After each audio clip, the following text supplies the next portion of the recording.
Hello दोस्तों, आप सभी को हमारे YouTube channel novel study one पर बहुत बहुत स्वागत है दोस्तों। तो दोस्तों, ये वीडियो है आपका जीके जीएस करंट अफेयर्स, जिसमें 100 प्रश्न आंसर डिस्कस करेंगे दोस्तों। और ये पहला पार्ट है, यानी पहला ये वीडियो है इस सीरीज़ का, ठीक है। और इसमें देखिए खासियत क्या होगा इस वीडियो का। तो एक ही वीडियो में मैं आपका बीएसएससी इंटर लेवल जो एग्ज़ाम होगा इसका भी इसमें पैटर्न शामिल है। बिहार शिक्षक भर्ती इनका भी क्वेश्चन होगा, जीके जीएस सभी में कॉमन होता है।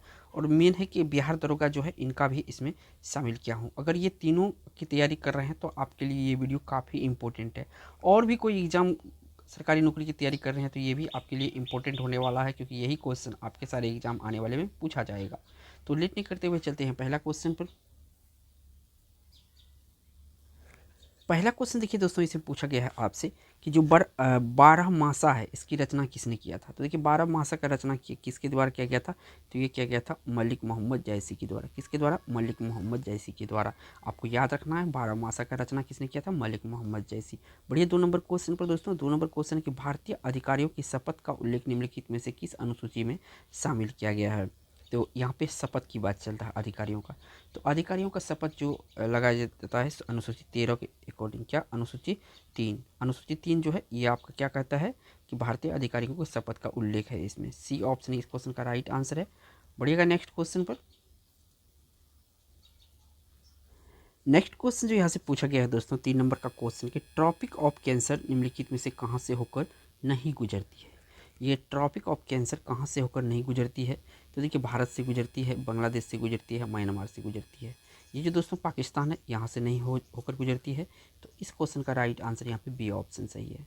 बढ़ते हैं आपका 4 नंबर क्वेश्चन। 4 नंबर का क्वेश्चन काफ़ी इंपॉर्टेंट है दोस्तों। पूछा गया कि निम्नलिखित में से किन दलों को स्थापना डॉक्टर भीमराव अंबेडकर ने की थी। इनमें से कौन कौन सा जो दल है इनका स्थापना किसके द्वारा किया गया था? डॉक्टर भीमराव अंबेडकर के द्वारा किया गया था। एक एक ऑप्शन को यहाँ पे ध्यान से पढ़ना पड़ेगा। तो सबसे पहले आप देखिए कि पीजेंट्स एंड वर्कर्स पार्टी, तो इनका गठन इन्होंने नहीं किया था। अखिल भारतीय अनुसूचित जाति, तो इनका गठन इन्होंने किया था, बिल्कुल सही है। स्वतंत्र लेबर पार्टी, इनका भी गठन किया गया था। तो ऑप्शन देखिए निम्नलिखित कूटों के आधार पर कोई सही उत्तर देना है तो यहाँ पे आपका बी ऑप्शन सही हो, क्योंकि इसमें 2 भी है और 3 भी है। तो इस क्वेश्चन का राइट आंसर जो है बी ऑप्शन सही है। इस तरह का क्वेश्चन काफ़ी इंपॉर्टेंट होता है आपके एग्जाम में। ये जो है क्वेश्चन ट्रेंड बन गया है इस टाइप के क्वेश्चन पूछने का। बढ़ते हैं आपका नेक्स्ट क्वेश्चन पर। नेक्स्ट क्वेश्चन यहाँ पे पूछा गया है दोस्तों 5 नंबर में कि अर्थशास्त्र में कौन सा सिद्धांत प्रस्तावित करता है कि देश वे निर्यात करते हैं जो वे सबसे कुशलता और बहुयात से उत्पादन कर सकते हैं। तो देखिए अर्थशास्त्र से ये क्वेश्चन है, ठीक है। तो ये जो आपका सिद्धांत है किसने प्रस्तावित किया था। तो ये सिद्धांत को प्रस्तावित किया गया था किसके द्वारा? तो आपका हेक्स्चर ओहिलन मॉडल पर। किस पर? एक्सेल ओहिलन मॉडल। ये साबित करता है कोई भी देश वही चीज़ निर्यात करता है जो सबसे कुशलता होता है और ज़्यादा प्रोडक्ट करता है, यानी उत्पाद करता है। आ जाइए आपका 6 नंबर क्वेश्चन पर। देखिए द बुद्ध एंड हिज धम्म, या इंग्लिश में इसको कहते हैं बुद्धा एंड हिज धम्मा, पुस्तक के लेखक कौन है। तो देखिए इसके जो लेखक है ये बताना है। तो देखिए इसके जो लेखक है ये है आपका बी आर अम्बेडकर, यानी कि डॉक्टर भीमराव अम्बेडकर इसके लेखक है।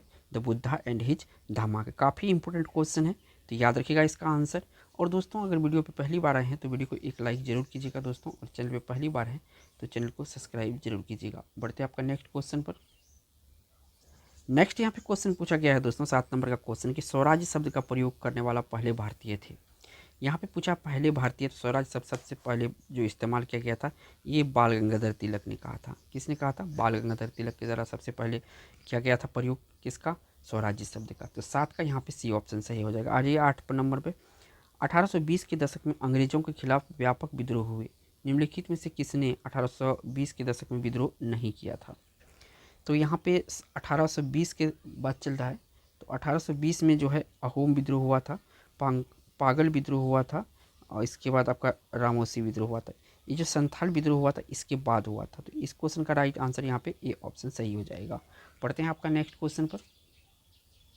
नेक्स्ट यहाँ पे क्वेश्चन पूछा गया है दोस्तों 9 नंबर में कि गौतम बुद्ध द्वारा प्रवचन के लिए इस्तेमाल की जाने वाली भाषा कौन सी थी। यहाँ पे भाषा पूछा है, ठीक है। सबसे ज़्यादा जो प्रवचन में इन्होंने भाषा इस्तेमाल किया था गौतम बुद्ध के द्वारा, तो ये किया गया था दोस्तों पाली भाषा। पाली भाषा को इन्होंने गाँव गाँव जाकर इन्हीं भाषा में उपदेश दिया था महात्मा बुद्ध ने। आ जाइए 10 नंबर क्वेश्चन पर। राष्ट्रपति के संबंध में विचार करें। तो तो देखिए राष्ट्रपति के संबंध में विचार के काफ़ी इंपॉर्टेंट ये क्वेश्चन है। तो यहाँ पे देखिए सबसे पहले तो आपको देखना है कि कौन कौन सा ऑप्शन यहाँ पे सही होगा। तो देखिए ये संसद का सदस्य नहीं होता, होता है तो ये गलत हो जाएगा। आ जाइए, संसद का हिस्सा होता है, ये भी बिल्कुल सही है। संसद में बैठता है, ये भी बिल्कुल सही है। संसद में वोट दे सकता है, ये भी गलत है। तो यहाँ पे जो ऑप्शन सही हो जाएगा, एक तो 2 सही होगा और एक आपका यहाँ पे 3 सही होगा, ठीक है। तो यहाँ पे आपको राइट आंसर जो हो जाएगा इस क्वेश्चन का डी ऑप्शन सही हो जाएगा, केवल 2 और 3 सही है। बढ़ते हैं आपका नेक्स्ट क्वेश्चन पर। नेक्स्ट यहाँ से जो क्वेश्चन पूछा गया है दोस्तों, आपका 11 नंबर का क्वेश्चन है। इसे पूछा गया कि भारत में पुर्तगालियों के शासन को समाप्त करने वाली समर्पण पत्र पर डैश को हस्ताक्षर हुए। भारत में पुर्तगालियों के शासन को समाप्त करने वाली समर्पण पत्र पर कब हस्ताक्षर हुए थे, ये पूछा है। तो ये हस्ताक्षर हुआ था 19 दिसंबर 1961 को। तो यहाँ से आपका ए ऑप्शन क्वेश्चन का राइट आंसर हो जाएगा।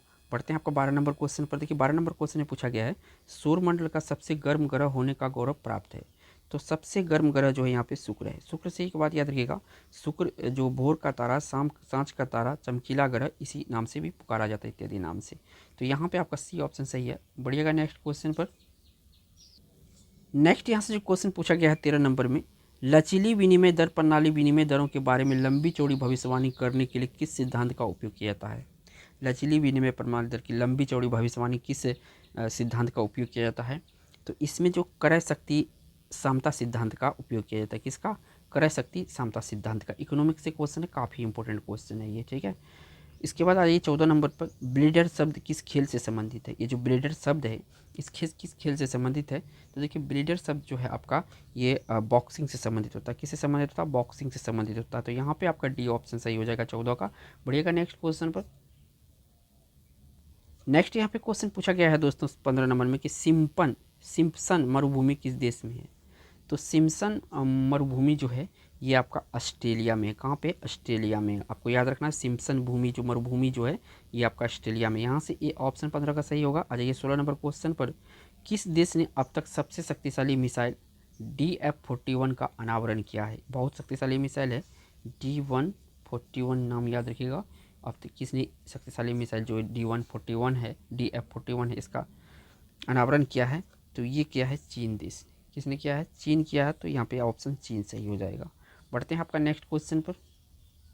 नेक्स्ट यहाँ से जो क्वेश्चन पूछा गया है दोस्तों 17 नंबर में कि इब्न बतूता की भारत यात्रा किस शासक के काल में हुई। इब्न बतूता की भारत यात्रा किस शासक के काल में हुई थी। तो इब्न बतूता जब आया था तो मोहम्मद बिन तुगलक के साथ आया था। तो ये ऑप्शन इस क्वेश्चन का राइट आंसर हो जाएगा। बढ़ते हैं आपका नेक्स्ट क्वेश्चन पर 18 नंबर में, निम्न में से किस देश में सर्वाधिक अनुसूचित जनजाति है।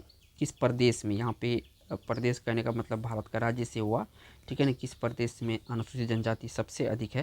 तो देखिए सबसे अधिक अनुसूचित जनजाति जो है मध्य प्रदेश में। कहाँ पे है? मध्य प्रदेश में है। तो इस क्वेश्चन का राइट आंसर बी ऑप्शन सही हो जाएगा। बढ़िएगा नेक्स्ट क्वेश्चन पर। नेक्स्ट यहाँ से क्वेश्चन पूछा गया है दोस्तों 19 नंबर में, बोकारो इस्पात कारखाने में किस विदेशी देश का सहयोग प्राप्त हुआ था। या ऐसे कहें कि जो बोकारो इस्पात कारखाना खुला था किस देश का सहयोग था इसमें। तो इसमें सोवियत संघ का सहयोग था। वर्तमान में ये जो है रूस के नाम से जाने जाते हैं, ठीक है। तो याद रखना है आपको, डी ऑप्शन यहाँ पे सही हो जाएगा। बढ़िएगा 20 नंबर क्वेश्चन पे, महासागरों में ज्वार भाटा की उत्पत्ति का क्या कारण है। महासागर में जो ज्वार भाटा निकलता है उसका क्या कारण है। तो यहाँ पे जो आपका सूर्य और चंद्रमा का प्रभाव होता है। क्या होता है? सूर्य और चंद्रमा का जो प्रभाव होता है, इसी कारण से महासागर में ज्वार भाटा होता है। तो इस क्वेश्चन का यहाँ पे राइट आंसर सी ऑप्शन है। बढ़िएगा नेक्स्ट क्वेश्चन पर। नेक्स्ट यहाँ से क्वेश्चन पूछा गया है दोस्तों 21 नंबर में, क्लोज्ड इकोनॉमी से आप क्या समझते हैं। ये जो क्लोज्ड इकोनॉमी है इससे क्या समझते हैं। तो ये क्लोज इकोनॉमिक्स का जो अर्थ होता है ये होता है कि आयात निर्यात बंद। क्या होता है? आयात निर्यात बंद होता है। जिस देश पर ये क्लोज इकोनॉमी होता है वो ना तो कोई चीज़ का निर्यात करता है ना कोई चीज़ का आयात करता है। तो याद रखिएगा इकोनॉमिक्स से काफ़ी इंपॉर्टेंट क्वेश्चन है। 22 नंबर पे आ जाइए, मानव शरीर में पाचन का अधिकांश भाग किस अंग में संपन्न होता है। तो आपको याद रखना है यहाँ से, जो छोटी आंत होता है, छोटी आंत में सबसे ज़्यादा जो है पाचन का भाग संपन्न होता, पाचन क्रिया संपन्न होता है। अगर एक सवाल पूछा जाए कि सबसे पाचन का शुरुआत कहाँ से होता है, तो मुंह से यानी मुख से होता है। ये बात भी याद रखिएगा। तो यहाँ पे आपका सी ऑप्शन सही हो जाएगा। बढ़िएगा नेक्स्ट क्वेश्चन पर। नेक्स्ट यहाँ पे क्वेश्चन पूछा गया है दोस्तों 23 नंबर में कि निम्नलिखित में से कौन सा मिलान असत्य है। यहाँ पे मिलान असत्य है। और केंद्रीय औषधि शोध संस्थान लखनऊ में, ये भी मिलान नहीं है, गलत है। राष्ट्रीय ग्रामीण संस्थान हैदराबाद, ये भी गलत है। तो यहाँ पे जो कूट में उत्तर देना है, ना एक और ना ही दो सही है, तो डी ऑप्शन यहाँ पे सही हो जाएगा। आ जाइए 24 नंबर क्वेश्चन पर कि साहित्य के क्षेत्र में ज्ञानपीठ पुरस्कार पाने वाली प्रथम महिला कौन थी। साहित्य के क्षेत्र में ज्ञानपीठ पुरस्कार पाने वाली प्रथम महिला कौन थी। तो सबसे पहले साहित्य के क्षेत्र में ज्ञानपीठ पुरस्कार जो मिली थी, ये मिली थी किसको, ये आपका आशा अन्नपूर्णा देवी को। किसको, आशा अन्नपूर्णा देवी को। और महिला से कोई चीज़ अगर पहला होता है तो काफ़ी इंपॉर्टेंट हो जाता है एग्जाम की दृष्टि से, आंसर जरूर याद होना चाहिए आपको। बढ़ते हैं आपका नेक्स्ट क्वेश्चन पर। नेक्स्ट यहाँ से जो क्वेश्चन पूछा गया है, और ये 25 नंबर का क्वेश्चन है कि विदेश में सर्वप्रथम भारत महोत्सव कहाँ आयोजित हुआ। देखिए विदेशों में सर्वप्रथम जो भारत महोत्सव है कहाँ पे आयोजन हुआ, तो ये हुआ था 1982 में, और ये ब्रिटेन में हुआ था। कहाँ पे, 1982 और ब्रिटेन में हुआ था। ये ऑप्शन सही है। आ जाइए 26 नंबर क्वेश्चन पर। वैश्विक ऊर्जा संक्रमण सूचकांक 2020 के संदर्भ में निम्न कथनों में से कौन सा कथन सत्य है। तो सबसे पहले एक एक चीज़ को जानिए। इस सूचकांक में स्वीडन शीर्ष स्थान पर रहा, ये तो बिल्कुल सही है। इसके बाद पूछा गया है, इस सूचकांक में भारत का 74वां स्थान था, तो ये भी बिल्कुल सही है, 74वां स्थान था। भारत ने साल 2015 में लगातार अपनी रैंकिंग में सुधार किया है, 15 से, यानी कब पूछा रहा, 15 से, ठीक है ना, 20 तक रैंकिंग में सुधार किया है, ये भी सही है। तो इस क्वेश्चन का जो राइट आंसर यहाँ पे डी ऑप्शन सही होगा। बढ़ते हैं आपका नेक्स्ट क्वेश्चन पर। नेक्स्ट क्वेश्चन जो आया है दोस्तों, 27 नंबर का क्वेश्चन, इसमें पूछा गया है कि मेगलन अंतरिक्ष यान किस ग्रह हेतु भेजा गया था, यानी किस ग्रह के यहाँ पर भेजा गया था मेगलन अंतरिक्ष यान। तो ये देखिए शुक्र पे भेजा गया था। कहाँ पर, शुक्र पर। आ जाइए 28 नंबर क्वेश्चन पर कि ब्राइट्स रोग शरीर के किस भाग का प्रभाव करता है, यानी कि ब्राइट्स रोग जो है शरीर के किस भाग का प्रभाव करता है, या किस भाग को ये क्षति पहुंचाता है, ऐसा भी आ सकता है। तो यहाँ पे जो दोस्तों गुर्दा है, ये गुर्दा को प्रभावित करता है। तो गुर्दा को क्या कहते हैं, किडनी कहते हैं, याद रखना है कि ठीक है, DNY, ठीक है, किडनी। बढ़ते हैं आपका नेक्स्ट क्वेश्चन पर। अगला क्वेश्चन जो आया है दोस्तों, बायोलॉजी से काफ़ी इंपॉर्टेंट क्वेश्चन है, 29 नंबर में। वातोत्पाद रोग सामान्यतः किस वर्ग में होता है, या इसको हिस्ट्रिया भी कहते हैं। तो देखिए हिस्ट्रिया जो होता है ये आपका किस में होता है, ये पूछा गया है ना। तो ये आपका जवान महिला में होता है। किस में होता है, जवान महिला में होता है हिस्ट्रिया रोग। सी ऑप्शन यहाँ पे सही हो जाएगा। बढ़ते हैं आपका नेक्स्ट क्वेश्चन 30 नंबर पे। पादप कोशिका जंतु कोशिका से किस प्रकार भिन्न है। पादप कोशिका जंतु कोशिका से किस प्रकार भिन्न है। तो इन दोनों के बीच जो मेन दूरी होता है, ये मेन जिसका भिन्नता होता है वो होता है कोशिका भित्ति का। किसका, कोशिका भित्ति का, यानी बी ऑप्शन यहाँ पे सही हो जाएगा। बढ़ते हैं आपका नेक्स्ट क्वेश्चन पर। नेक्स्ट यहाँ पे क्वेश्चन आया है दोस्तों आपका 32 नंबर क्वेश्चन है कि ऑस्ट्रेलिया में स्थित कालगुर्गी किसके लिए विख्यात है। देखिए कालगुर्गी जो है ऑस्ट्रेलिया में स्वर्ण उत्पादन यानी सोने का उत्पादन के लिए काफ़ी मशहूर है। इसके बाद ये 33 नंबर क्वेश्चन में कि संविधान सभा के संचालन समिति के अध्यक्ष कौन थे। यहाँ पे याद रखिएगा, यहाँ पे पूछा गया है संविधान संचालन समिति। तो संचालन समिति के जो अध्यक्ष थे ये थे डॉक्टर राजेंद्र प्रसाद जी। कौन थे, डॉक्टर राजेंद्र प्रसाद जी थे इसके अध्यक्ष। बढ़ते हैं आपका नेक्स्ट क्वेश्चन पर। नेक्स्ट यहाँ से जो क्वेश्चन पूछा है, और ये क्वेश्चन आपका 34 नंबर, मुगल बादशाह ने किसे नवाब की पदवी प्रदान किया था। तो देखिए नवाब की पदवी जो मिला था मुगल बादशाह की तरफ से, ये मिला था डुप्ले को। किसको मिला था, डुप्ले को मिला था। ये ऑप्शन क्वेश्चन का राइट आंसर हो जाएगा। बढ़ते हैं आपका नेक्स्ट क्वेश्चन पर। नेक्स्ट यहाँ पे जो क्वेश्चन आया है आपके लिए 35 नंबर का क्वेश्चन है कि निम्न में से कौन सा प्रारूप समिति के प्रारंभिक सदस्य नहीं थे। तो यहाँ पे सारे ऑप्शन को आपको देखना। तो यहाँ पे जो आपका 35 नंबर में बी ऑप्शन है TT कृष्णमाचारी, ये प्रारंभिक समिति के सदस्य नहीं थे। बाकी सारे थे, KM मुंशी थे, DP खेतान थे, मोहम्मद शहदुल्ला था। आज 36 नंबर क्वेश्चन पर, पौधों का सबसे अधिक पानी किस मिट्टी में मिलता है। सबसे अधिक पानी जो है पौधों को किस मिट्टी से मिलता है। तो ये जो चिकनी मिट्टी होता है ना, चिकनी मिट्टी में सबसे ज़्यादा पानी मिलता है पौधों को, यानी ये ऑप्शन यहाँ पर सही होगा। बढ़िएगा नेक्स्ट क्वेश्चन पर। नेक्स्ट यहाँ से क्वेश्चन पूछा गया है 37 नंबर में कि मुंबई की मीठी नदी का स्रोत निम्नलिखित में से क्या है। ये जो मीठी नदी का स्रोत है मुंबई में क्या है। तो यहाँ पे जो आपका मीठी नदी का स्रोत होगा ये आपका बिहार झील है, और पोवई झील है, ये दोनों होगा। तो यहाँ पे डी ऑप्शन इस क्वेश्चन का राइट आंसर होगा, बी और सी दोनों। आ जाइए 38 नंबर क्वेश्चन पर कि निम्नलिखित कथन पर विचार करें। अब देखिए इनसेट के बारे में यहाँ पे दिया गया है। इनसेट जो है, इनसेट 2A भारत द्वारा निर्मित प्रथम बहुउद्देशीय उपग्रह था, ये बिल्कुल सही है। ठीक है, इसके बाद इसे अगस्त 1993 में सफलतापूर्वक प्राचीकरण किया गया था, ये गलत है। तो ऑप्शन कौन सा सही हो जाएगा, केवल एक ही सही हो जाएगा। ठीक है, बढ़ते हैं आपका नेक्स्ट क्वेश्चन पर। नेक्स्ट यहाँ पे क्वेश्चन पूछा गया है 39 नंबर में, अलमाटी बांध किस नदी पर स्थित है। तो देखिए अलमाटी बांध आपका कृष्णा नदी पर है। यहाँ पे आपका राज्य पूछे तो कर्नाटक में है, ये किस में है, कर्नाटक में है ये। ठीक है, तो ऑप्शन यहाँ पे ए सही हो जाएगा। आ जाइए 40 नंबर क्वेश्चन पर। हाल में ही खबरों में देखा गया चट्टोग्राम बंदरगाह किस देश में स्थित है। ये जो चट्टोग्राम बंदरगाह है ये किस देश में है, तो चट्टोग्राम बंदरगाह जो है आपका बांग्लादेश में है। कहाँ पे है, बांग्लादेश में है चट्टोग्राम बंदरगाह। ठीक है, तो ये डी ऑप्शन क्वेश्चन का राइट आंसर है। बढ़िएगा नेक्स्ट क्वेश्चन पर। नेक्स्ट क्वेश्चन यहाँ पे पूछा गया है 41 नंबर में कि भारत में सर्वाधिक हीरे की खदानें किस क्षेत्र में स्थित है। सबसे ज़्यादा जो हीरे की खाने पड़ते हैं कहाँ पे पड़ते हैं। तो यहाँ पे क्वेश्चन थोड़ा सा डिफ़िकल्ट बना के दिया गया है। तो यहाँ पे देखिए झारखंड में तो है नहीं, उत्तर प्रदेश में भी नहीं है, मध्य प्रदेश में है, पन्ना काफ़ी मशहूर है। ठीक है ना, और आंध्र प्रदेश में है। तो यहाँ पे आपका सी ऑप्शन सही हो जाएगा, केवल 3 और 4। ठीक है, आ जाइए 42 नंबर क्वेश्चन पर। भारचुक्की प्रपात भारत के किस राज्य में है। याद रखिएगा यहाँ पे पूछा है भारचुक्की के बारे में।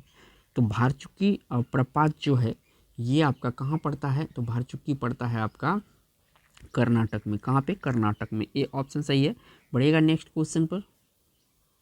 नेक्स्ट यहाँ से क्वेश्चन पूछा गया है 43 नंबर में कि दरिया ए नूर निम्नलिखित में से किसका नाम है। दरिया ए नूर किसका नाम है, तो ये जो दरिया ए नूर है भारत के गोलकुंडा खदान से उत्पन्न हीरा का नाम है दरिया ए नूर।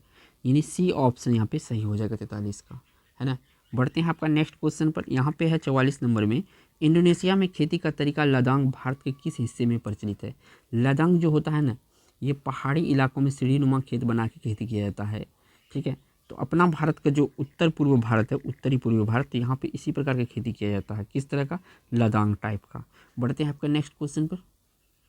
नेक्स्ट यहाँ से क्वेश्चन पूछा गया है दोस्तों 45 नंबर में कि निम्नलिखित में से किस बंदरगाह को बंटवारे का पुत्र कहा जाता है। तो बंटवारे का पुत्र जो कहा जाता है ये कहा जाता है दोस्तों कांडला बंदरगाह को। और कांडला बंदरगाह किस राज्य में पड़ता है, तो ये आपका गुजरात में पड़ता है। याद रखिएगा गुजरात में पड़ता है। आ जाइए नेक्स्ट क्वेश्चन 46 नंबर पे कि भारत में अधिकतर किस प्रकार के वन पाए जाते हैं।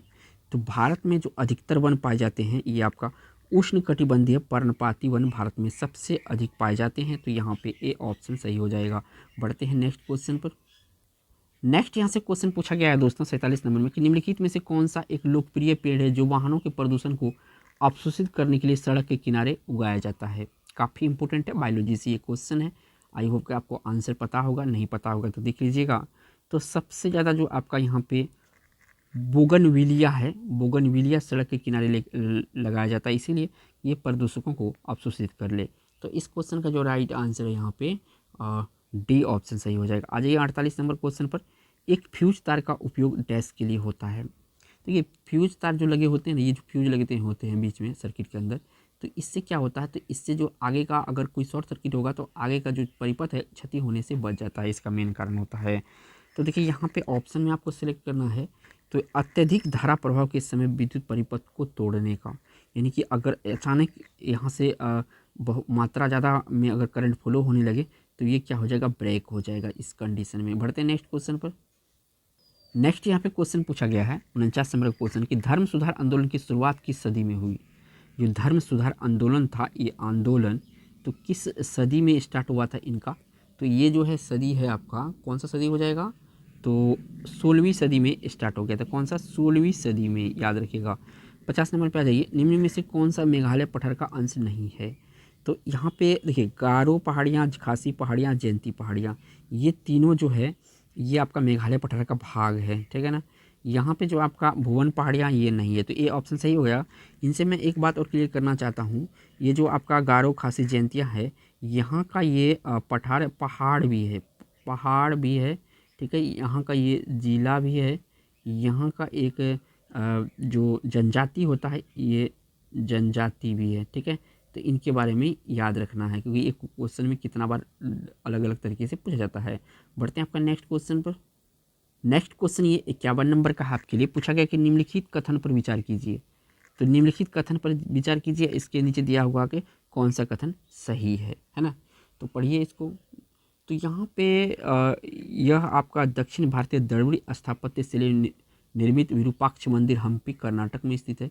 बिल्कुल सही है ये। यह मंदिर भगवान शिव को समर्पित है। बिल्कुल सही है।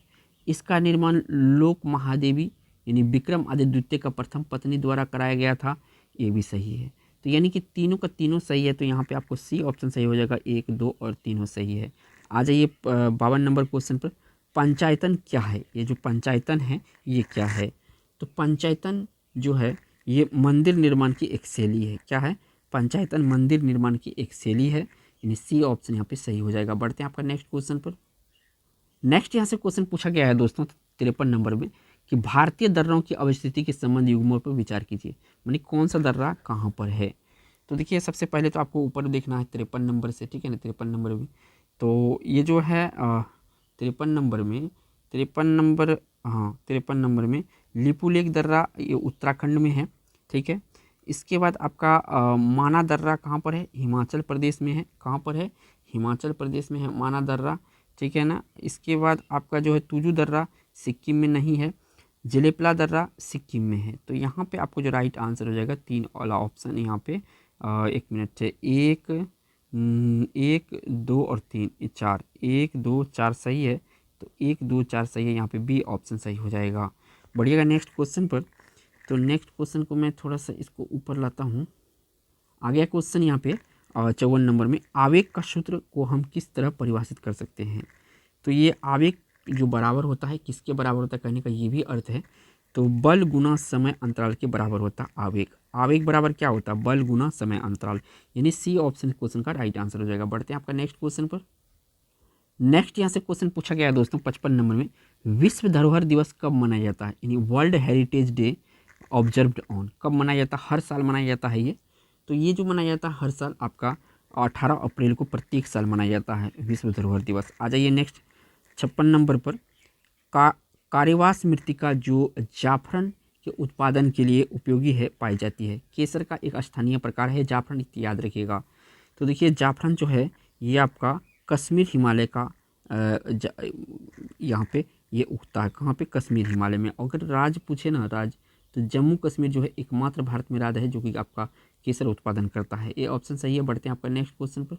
नेक्स्ट यहाँ पे क्वेश्चन पूछा गया है और क्वेश्चन नंबर 57 है। 2011 की जनगणना के अनुसार भारत की कुल जनसंख्या नगरीय जनसंख्या का प्रतिशत लगभग कितना था? यानी टोटल जनसंख्या का जो नगरीय जनसंख्या है ये कितना प्रतिशत है? तो नगरीय जनसंख्या का जो प्रतिशत है ये है आपका 31%। यहाँ पे पूछा है नगरीय जनसंख्या 31% है ना। तो ऑप्शन यहाँ पे सी सही हो जाएगा। बढ़िए 58 नंबर क्वेश्चन पर कि भारतीय संविधान के किस अनुच्छेद के अंतर्गत लोकसभा में अनुसूचित जातियों के आरक्षण का प्रावधान किया गया है? तो काफ़ी इंपॉर्टेंट क्वेश्चन है, अनुसूचित जातियों का प्रावधान किया गया है किस अनुच्छेद में? तो ये जो अनुच्छेद है आपका अनुच्छेद 330, मैं लिख भी देता हूँ ताकि आपको दिमाग में आ जाए। 330 जो होता है अनुच्छेद, इसमें आपका अनुसूचित जाति का आरक्षण का प्रावधान है, यानी रिजर्वेशन का प्रावधान है। बढ़ते हैं नेक्स्ट क्वेश्चन पर। नेक्स्ट में ये 59 नंबर का क्वेश्चन है। इसे पूछा है कि निम्न में से किसकी नियुक्ति राष्ट्रपति द्वारा की जाती है? तो देखिए सबसे पहले एक एक क्वेश्चन को ध्यान देखना पड़ेगा, काफ़ी इंपॉर्टेंट है। तो देखिए सबसे पहले जो देखिएगा यहाँ पे वित्त आयोग का अध्यक्ष, ये भी सही है। इसके बाद योजना आयोग का उपाध्यक्ष, बिल्कुल गलत है। संघ राज्य क्षेत्र का मुख्यमंत्री, इसका तो नियुक्ति राष्ट्रपति करता ही करता है। तो यहाँ पे सी ऑप्शन सही हो जाएगा, 1 और 3। आ जाइए 60 नंबर क्वेश्चन पे। भारत में डाक व्यवस्था शुरू करने वाला ब्रिटिश गवर्नर जनरल कौन था? तो ये था दोस्तों लॉर्ड डलहौजी। अगर हम बात करें डाक का, ठीक है, और रेल का, इन्हीं को कहा जाता है। किसको कहा जाता है? लॉर्ड डलहौजी को ही कहा जाता है इनका जनक। तो ये ऑप्शन यहाँ पे सही है। बढ़ते हैं आपका नेक्स्ट क्वेश्चन पर। नेक्स्ट यहाँ से जो क्वेश्चन पूछा गया है दोस्तों 61 नंबर में, निम्न में से कौन सा अनुच्छेद पंचायत के गठन के लिए राज्य सरकार को निर्देश देता है? निम्न में से कौन सा अनुच्छेद पंचायत के गठन के लिए राज्य सरकार को निर्देश देता है? तो कौन सा? तो अनुच्छेद जो आपका 40 है ना, 40 निर्देश देता है। कौन देता है? 40 निर्देश देता है राज्य सरकार को। पंचायत का गठन के लिए। तो यहाँ पे आपका बी ऑप्शन सही है 61 का। बढ़िएगा आपका नेक्स्ट क्वेश्चन पर। तो नेक्स्ट क्वेश्चन जो यहाँ पे पूछा गया 62 नंबर का है, मैसूर में स्थापित प्रथम राजनीतिक संगठन प्रजामित्र मंडली की स्थापना के पीछे प्रमुख उद्देश्य क्या था। यहाँ पे कौन सा संगठन है, प्रजामित्र मंडली है ना। तो इसका स्थापना के पीछे उद्देश्य क्या था, तो इसके स्थापना के पीछे का उद्देश्य था वाडियार वंश का विरोध। क्या था, वाडियार वंश का विरोध था। ए ऑप्शन यहाँ पे सही हो जाएगा। बढ़िएगा नेक्स्ट क्वेश्चन पर। नेक्स्ट यहाँ पे जो क्वेश्चन आया है और 63 नंबर का क्वेश्चन है कि B.R. अम्बेडकर और महात्मा गांधी के मध्य सन 1932 में हस्ताक्षरित पूना समझौता में प्रावधान था। सबसे पहले तो याद रखना कि पूना समझौता किनके किनके बीच हुआ था, अम्बेडकर और महात्मा जी के बीच हुआ था। कब हुआ था, 1932 में हुआ था। अब इनका पूछा गया कि प्रावधान था, तो इनके प्रावधान को भी देख लीजिए। तो इसका प्रावधान था निम्न वर्गों के लिए आरक्षण सहित संयुक्त निर्वाचन क्षेत्र, तो यानी डी ऑप्शन सही है। आज ये 64 नंबर क्वेश्चन पर 3 से 4 वर्ष के बच्चों के दूध के दांतों में शामिल नहीं होता है। तो यहाँ पे जो कृदंक, रंधक, च्यवन और अग्रच्यवन, तो ये 4 ऑप्शन है, इन्हीं में से आपका राइट आंसर है। तो इसका जो राइट आंसर हो जाएगा ये हो जाएगा आपका अग्रच्यवनक। अग्रच्यवनक जो होता है दोस्तों, ये 3 से 4 साल के जो बच्चे होते हैं इसमें नहीं होते हैं। तो यहाँ पे डी ऑप्शन सही है। बढ़ते हैं आपका नेक्स्ट क्वेश्चन पर। नेक्स्ट यहाँ पे 65 नंबर का क्वेश्चन है, पूछा गया है आपसे निम्नलिखित में से वह अंक कौन सा जिसमें पानी, वसा, विभिन्न अपचय, अपशिष्ट उत्सर्जित होते रहते हैं। तो ये विभिन्न तरह के जो उत्सर्जित पदार्थ होते हैं कहाँ पे उत्सर्जित होते हैं, तो ये उत्सर्जित होता है वृक्क में। कहाँ पे, वृक्क में, यानी किडनी में। आ जाइए क्वेश्चन नंबर 66 पर।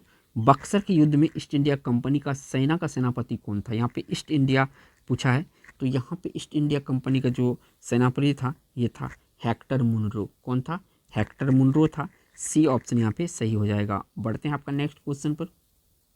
नेक्स्ट यहाँ से क्वेश्चन पूछा गया है दोस्तों, और दक्कन के पठार के निम्नलिखित फसलों में से कौन सी प्रमुख फसल है। तो दक्कन की पठार में सबसे अधिक जो उगता है ये कौन सा फसल उगता है, तो आपका कपास उगता है। कौन सा, कपास, क्योंकि यहाँ पे काली मिट्टी अधिक मात्रा में पाई जाती है और काली मिट्टी जो है कपास की खेती के लिए काफ़ी उपयुक्त होती है। काली मिट्टी को इसीलिए कपासी मिट्टी भी कहा जाता है। क्या मिट्टी कहा जाता है, कपासी मिट्टी। आज ये 68 नंबर क्वेश्चन है, निम्न में कौन रंगीला बादशाह किसे कहा जाता था। तो रंगीला बादशाह जो कहा जाता था ये कहा जाता था जहांदार शाह को। किसको कहा जाता था, जहांदार शाह को कहा जाता था, सॉरी मोहम्मद शाह को कहा जाता था। यहाँ पे ए ऑप्शन सही है। आज ये नेक्स्ट क्वेश्चन पर। नेक्स्ट यहाँ पे क्वेश्चन पूछा गया है दोस्तों 69 नंबर में कि भारतीय संविधान के निर्माण हेतु भारतीय संविधान सभा के कुल कितने अधिवेशन आयोजित किए गए थे। भारतीय संविधान के निर्माण के लिए भारतीय संविधान सभा के कुल कितने अधिवेशन आयोजित किया गया था। तो टोटल जो अधिवेशन हुआ था इसके लिए 11 अधिवेशन हुआ था। कितना हुआ था, 11। बी ऑप्शन सही है। आ जाइए 70 नंबर क्वेश्चन पर। केंद्रीय मंत्रिमंडल ने हाल में ही किस स्थान पर देश का नया बंदरगाह बनाने की मंजूरी प्रदान की गई है। तो वो नया बंदरगाह बनेगा, तो कहाँ पर बनेगा ये बंदरगाह, तो ये बनेगा आपका वाधावन महाराष्ट्र में। कहाँ पे बनेगा, वाधावन महाराष्ट्र में बनेगा। तो यहाँ पे आपका बी ऑप्शन सही है। बढ़िएगा नेक्स्ट क्वेश्चन पर। नेक्स्ट यहाँ से क्वेश्चन पूछा गया है 71 नंबर क्वेश्चन, कितने वर्ष की अवस्था में महावीर ने संन्यास जीवन को स्वीकारा था। कितने वर्ष की अवस्था था जब इन्होंने संन्यास स्वीकारा था, तो ये था 30 वर्ष के। कितने था, 30 वर्ष के था। सी ऑप्शन यहाँ पे सही हो जाएगा, 30 वर्ष। बढ़ेगा 72 नंबर पर। निम्नलिखित में से कौन सा राष्ट्रीय उद्यान उत्तर प्रदेश में है। तो यहाँ पे उत्तर प्रदेश में जो राष्ट्रीय उद्यान है उन्हीं के बारे में आपको पूछा गया है। तो यहाँ पे सबसे पहले देखिए कौन सा होगा, चंद्रप्रभा वन्यजीव अभ्यारण्य भी है, दुधवा राष्ट्रीय उद्यान भी है, इसके बाद सोहागी बरवा वन्यजीव अभ्यारण्य भी है। तो यहाँ पे 1, 2 और 4, तो यानी सी ऑप्शन यहाँ पे सही हो जाएगा। बढ़ते हैं आपका नेक्स्ट क्वेश्चन पर। नेक्स्ट यहाँ से क्वेश्चन पूछा गया है 73 नंबर में, लीम और छोंग लोक नृत्य का संबंध निम्नलिखित में से किस पूर्वोत्तर राज्य से है। यहाँ पे पूछा है लीम और छोंग के बारे में, है ना। तो लीम और छोंग जो है ये आपका नागालैंड का लोक नृत्य। कहाँ का, नागालैंड का। डी ऑप्शन सही है। आज 74 नंबर में कि जमुनापुरी किसकी नस्ल है।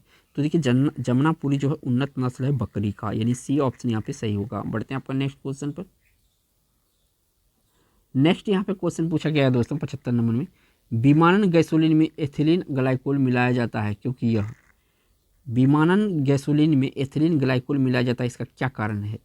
तो देखिए पेट्रोल के हिमी भवन को रोकता है, यानी पेट्रोल को जमने से रोकता है कौन, ग्लाइकोल, जो गैसोलीन एथिलीन मिलाया जाता है, ठीक है ना। पेट्रोल में गैसोलीन में विमान गैसोलीन में एथिल ग्लाइकोल मिलाने का मेन कारण है पेट्रोल को जमने से बचने के लिए। किससे? जमने से बचने के लिए, यानी सी ऑप्शन सही है 75 का, है ना। बढ़ते हैं आपका नेक्स्ट क्वेश्चन पर।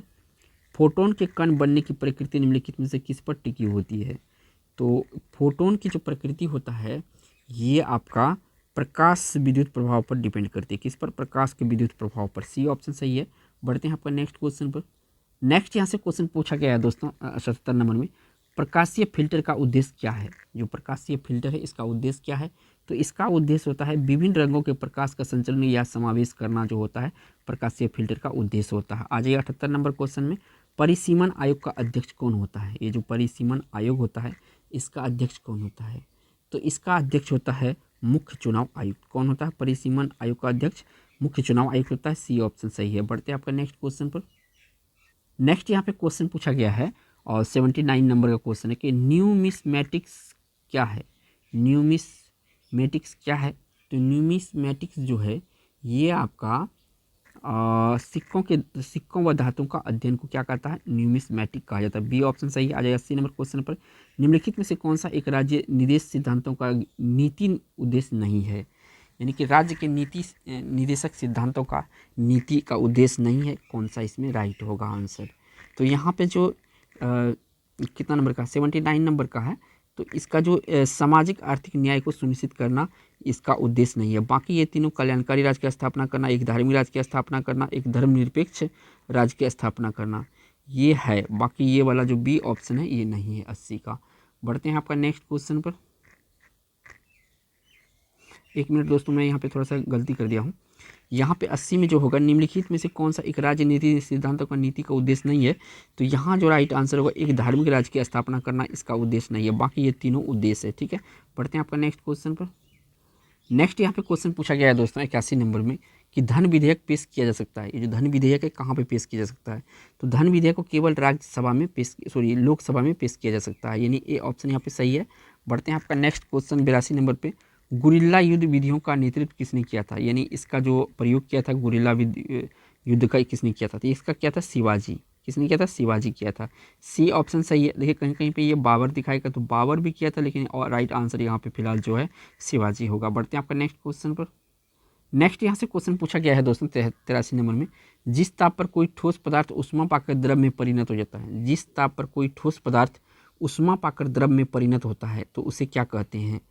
तो उसे कहा जाता है गलनांक। यानी कि कोई ठोस पदार्थ उष्मा पाकर द्रव में परिणत, यानी ठोस पदार्थ है और उसमें अगर इसको पिघलाया जाए तो उसमें गर्म किया जाए तो ये द्रव में बदल जाता है, तो ये गलनांक कहा जाता है। भारतीय दलहन शोध संस्थान कहाँ पे पूछा गया है? तो भारतीय जो दलहन शोध संस्थान है ये कानपुर यानी यूपी में पड़ता है। कानपुर, तो याद रखिए कानपुर में। बढ़ते हैं आपका नेक्स्ट क्वेश्चन पर। नेक्स्ट यहाँ पे पूछा गया है 85 नंबर में, कालिंदी किस नदी का दूसरा नाम है? जो कालिंदी है ये किस नदी का दूसरा नाम है? तो कालिंदी जो है दोस्तों यमुना का दूसरा नाम है कालिंदी। आ जाइए नेक्स्ट क्वेश्चन पर। नेक्स्ट यहाँ से क्वेश्चन पूछा गया है दोस्तों 46 नंबर में कि समतल दर्पण के लिए निम्नलिखित में से कौन सा कथन सही है? तो समतल दर्पण के बारे में कौन सा यहाँ पे सही सही लिखा हुआ है ये आपको बताना है। तो देखिए यहाँ पे जो है प्रतिबिंब आभासी सीधा तथा पार्श्व उल्टा होता है। क्या होता है?